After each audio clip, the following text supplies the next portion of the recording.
No, I dig it, man. I do. I want to ask you about this card, Saudi Arabia card from February Hmm. 22nd. Like, so what was your prevailing thought from the rematch, the Bivol Beterbiev rematch? Well, I'll tell you, the overall card didn't personally for me. It didn't live up to the hype. For me, the experience wasn't didn't live up to the hype. Um, I would say the Bivol fight definitely lived up to the hype. I thought it was an amazing fight. I thought it was a lot better than the first fight. I felt that both these guys they knew each other. They knew what they can get away with, what they couldn't. Um, there was a point in the fight where I was sitting back and I was just like, "Better be it. It's just about to run away with this. What is Bivol doing? Is Bivol tired?" And I was thinking, I was like, "Oh my gosh!" And it gets to round seven, and I didn't realize what was going on, and I don't think Better Be It realized what was going on at all, and what Bivol was actually doing. Well, he was letting them work. That's what he was doing. He was letting them work. He was letting them burn up some of that energy because he had something in the back of his mind that, hey, as soon as he slows down a bit, I'm gonna turn it up. I'm gonna save something for the back end of the fight because that was my problem the first time. So it was a hell of a strategy, and to see it unfold, I was like, it blew me away because I was saying, ain't no way he's letting this monster just walk him down and bang on him like that. Ain't no way he's gonna be able to take this amount of pressure and these amount of punches, you know, it the rest of the way. But lo and behold, as soon as Better Be It figured it out and slowed down, it was already too late. Damage was already done. And then here come the quicker, younger, more accurate puncher, Bivol, starting to piece him up, man. Starting to piece him up. And then there was nothing else that Better Be If can do. 40 years old, ran out of steam, started faster this time, thought he was going to get him up out of there. And, there was nothing he can do. That was all she wrote. So, but it was a fantastic fight. I think that each time these gentlemen step foot in the ring, it's always going to be a close battle. I don't think any of them is going to knock the other one out. I think it's just going to always be very strategic on both sides and a very intense battle. But that was fantastic boxing at the highest level, man. I'm talking about the highest level because you always get these big. We always ask them for these fights, right? But people don't realize that styles make fights. They don't realize that. Like we're asking for Shakur Stevenson and Tank Davis. I personally think that fight's going to be boring. I'm telling you right now, it's going to be a boring fight.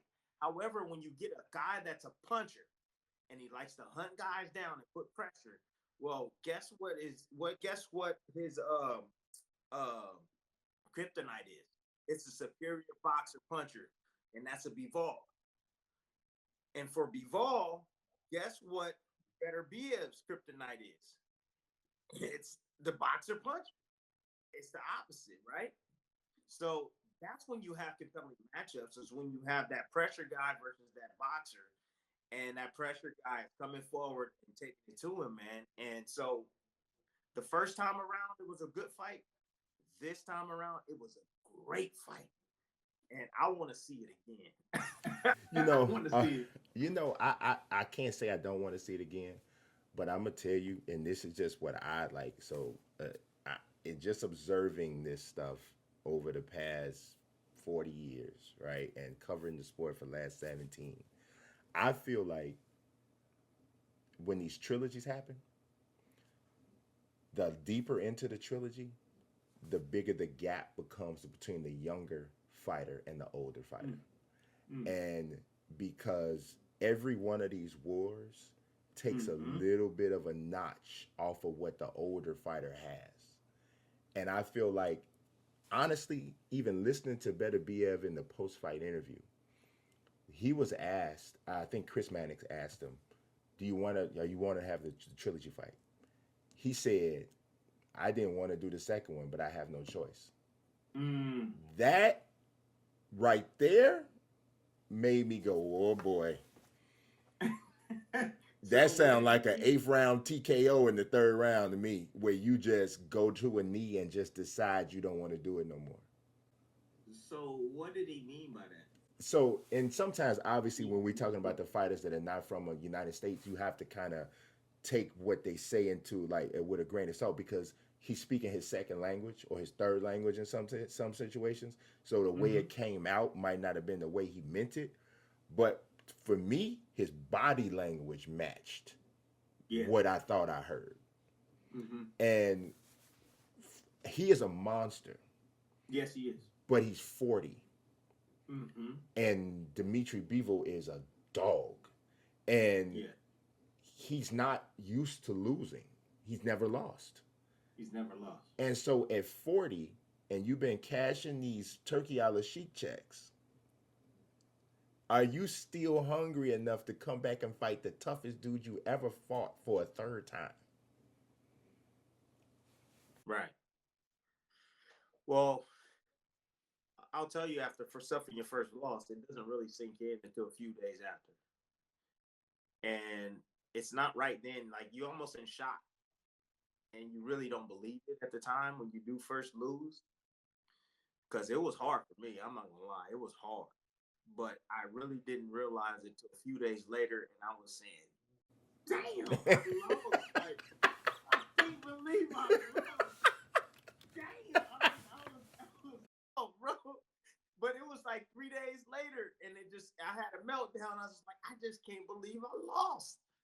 Like, I did everything right not to lose, and I lost. And it's a bit emotional, man. And you know what? And then a month go by, and you like, I want to get that back. I want to get that back. Even at the age of 40, that competitor still lives inside of Beterbiev, man. And right afterward, after a fight, and that's why I can't stand when announcers they ask, "What's next?" I don't I know what's don't know next. what's next, bro. I just When? lost 5 minutes ago. I hate that question myself. I hate it, bro. Yeah, I do. I I mean, hate like that that question. question for a fighter is like, well, so what's next? Go home, rest, regroup. Like, you know what I mean? Like, what you want me to say? I want to fight this guy next. Like, come on, man. No, I'm still trying to process all of this, and so I think better be if that's what he's doing now. He's trying to process this loss. He'll go back, he'll review the fight, and he'll just say, I could have done this a lot better. And I think he'll probably revisit the third fight, man. I really do. I think he will. Yeah, they are such a fantastic matchup, like Yes. together, like, and it's for the reasons you just said. It's these two extremes, and Yes. the winner is going to be the one who either is able to impose their will or is able to dabble enough in the other one's game. So there Mm-hmm. was sometimes Dimitri Bivol had to sit down on some shots to get his respect, Exactly. to play a little bit of Beterbiev's game. But then Beterbiev's got to move and be a little slicker, like Bivol, to kind of land Yeah. some of those shots. And I thought that Bivol did a really good job of incorporating that Sugar Ray Leonard against Marvin Hagler tactic where Yeah. you steal the rounds in the last 25, 30 seconds. Yeah, He I agree too. he I danced the agree too. whole round. Then and right at the end, he's trading shots, and before Beterbiev knows what's happening, damn, he just told his round. It's the tempo shift. It's the changing the speed of the attack. That's always surprising. Like you get them used to just a certain cadence, and then all of a sudden you turn it up on them, and they can't react fast enough because they're used to a certain cadence. Bivol used that tactic so damn well throughout the course of the fight. Yeah, I seen it even in some of the early rounds, and he knew he had to do more work. I just didn't think that personally. I didn't think after the first fight he had the stamina to be able to pull off what he pulled off. So, but again, what he did was he sacrificed a lot of those middle rounds to allow Beterbiev to slow down and wear out. and then he had some on the back end. So that's all he did was substitute the late rounds. He just said, you know what, I want to be stronger late, so I'm willing to sacrifice these rounds so I can be strong late because I know he's going to get tired late, and I'm going to be a step ahead of him because I'm the quicker fighter. So I just think that was just a brilliant game plan all the way around the board, man. Brilliant, man.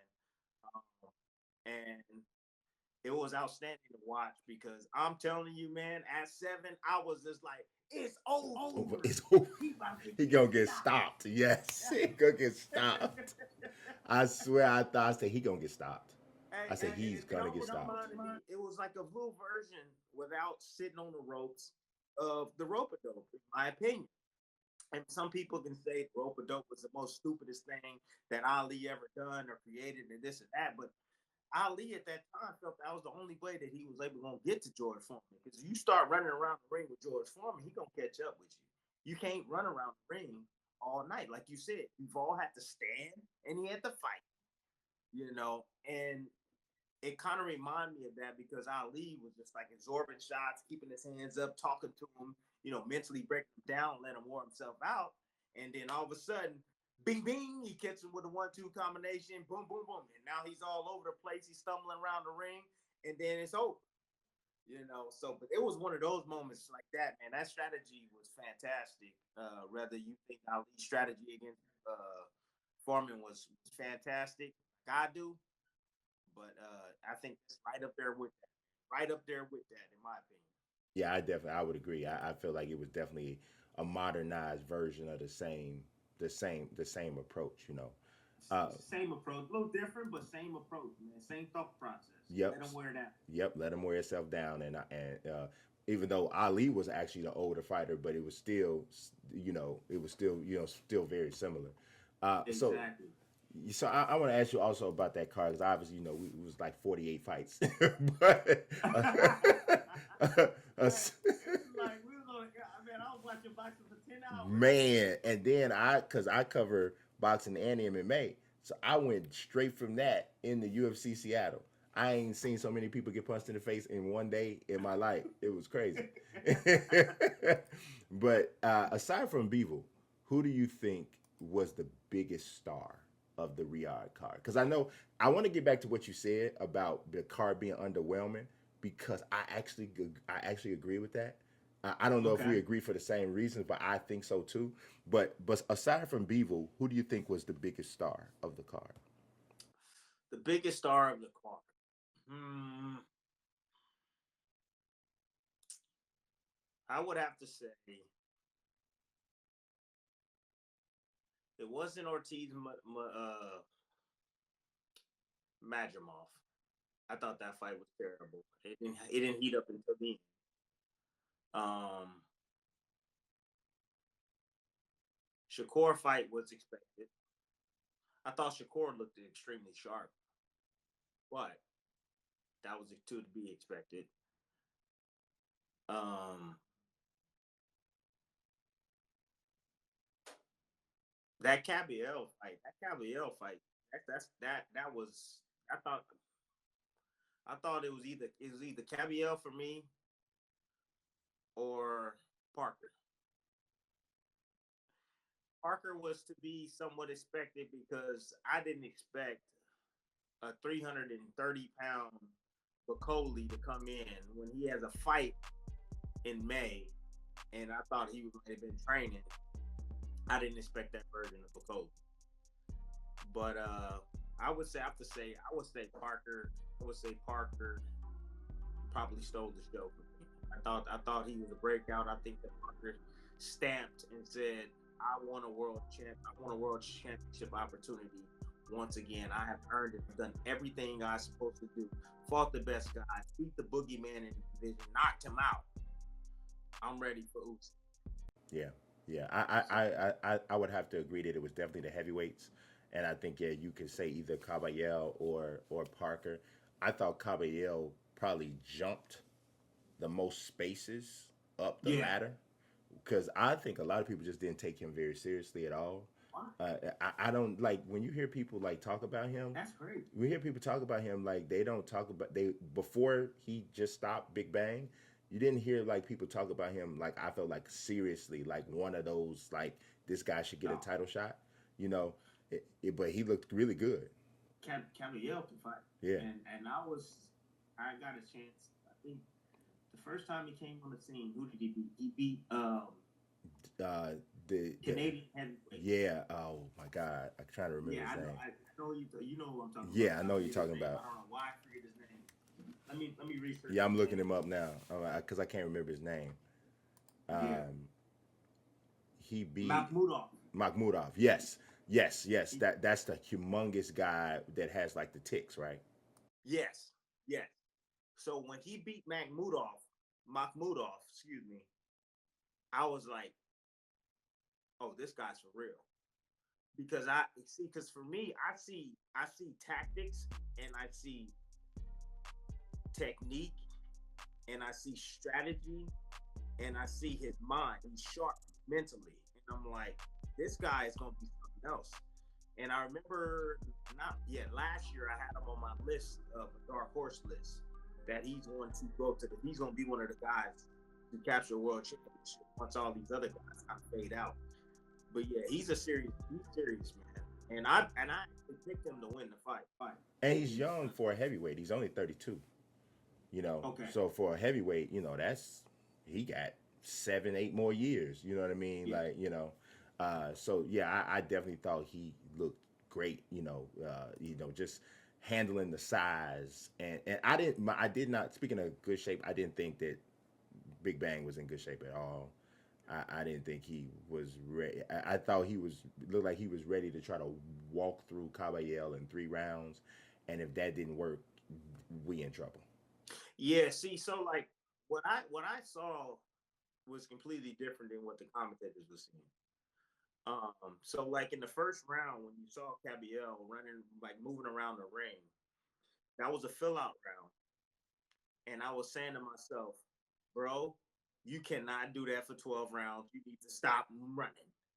And I was like, and I'm thinking to myself, you need to step to this guy because if you study film, like I do, you will know that Big Bang, when you start to punch at him, he gets defensive. When you start to let your hands go, he gets defensive. And that's where you want his hands to be. And another thing that the commentators didn't, and I love all these guys, man. Like, I'm not saying I'm the greatest. I'm just saying I love all these guys, but I'm saying he got inside the power of Jane. If you're outside, he's dangerous because he can extend with that left hand. But you bring it in tight on him, now he don't have the leverage that he has on his shots from where if he gets you outside versus in short. He does possess a right hook, but again, if you put those combinations together on him, he's going to tuck up in that shell and he's going to try to get the hell up out the way because he don't want to get hit with them shots. But the way Caballero came out and stood his ground and stepped to him is the reason why he stopped him. If he would have continued to run around that ring, he would have gassed out and got beat up on. But great. I thought it was excellent by his corner and his team. You got to give them credit for telling them, okay, you felt the power. Can you take it? All right, step to him. Let's go to work now. You know. Oh yeah, killing that body, killing that body. I mean, look, if you know a guy's gonna gas, what's the smartest thing to do? Why don't you help him get there sooner by going through his body? I don't, I don't understand that. But I thought it was I thought it was an excellent game plan that they had, and he executed it extremely well. Yeah,